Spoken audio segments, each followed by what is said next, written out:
भारत कल्याणकारी मंडळ कोल्हापूर करवीर इंचार्ज।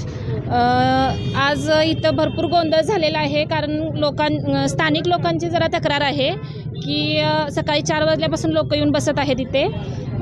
त्यांना गाड्याला पास व्हायला वगैरे वाहतुकीची कोंडी होत आहे, त्याच्यामुळे आज ऑफिस बंद ठेवलेलं आहे। आम्ही 4 दिवसात ऑफिस शिफ्ट करतोय वाशी नाका इथे। नेमक्या काय घटना घडत होत्या इथे? या इतके दिवस इथे ऑफिस चालू होतं, काय होतंय, आम्ही क्लेमचे पहिले 30च टोकन देतोय, पण लोकांना जावा घरी म्हटलं तरी जात नाहीत। आम्ही रात्री 7:30-8 पर्यंत मारून देतोय त्यांचं, तरी पण लोक दुसऱ्या दिवशी आम्हाला टोकन द्या असं बोलतात। पण दुसऱ्या दिवशी जो सकाळी 4 वाजता व्यक्ती येतोय तो त्यांना आत सोडत नाही। ही सध्या परिस्थिती आहे इथे। बाचाबाचीचे पण काही प्रकार घडले असं समजते, नेमकं काय प्रकार होता?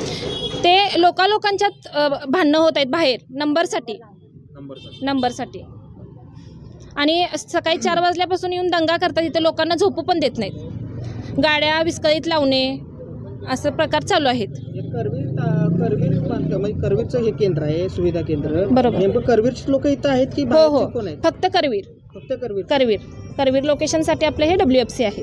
या ठिकाणी बाहेरच्या तालुक्यातून देखील लोक आलेले आपल्याला बघायला मिळालं। ते अगोदर बाहेर मारत होते, ज्यावेळी तुमचे नोंदण्या बाहेर होत होत्या, बाहेर म्हणजे आता महाराष्ट्र शासनानं चालू केले, बाहेर नोंदण्या होत होत्या, ते कॉन्ट्रॅक्टरच्या ॲड्रेसनुसार ते ज्या त्या तालुक्यात पडलेलं आहे। नेमकी किती लोक आहेत करवीरची? कामगारांची संख्या आहे या ठिकाणी? 1-1.5 लाख नोंदणी आहे आपल्या करवीर तालुक्याची। दिवसभरात जर पाहायला गेलं तर किती होतात? दिवसभरात आमचे मिनिमम 70-80 रजिस्ट्रेशन रिन्युअल होतात। क्लेम 40-45च्या पुढे जातात।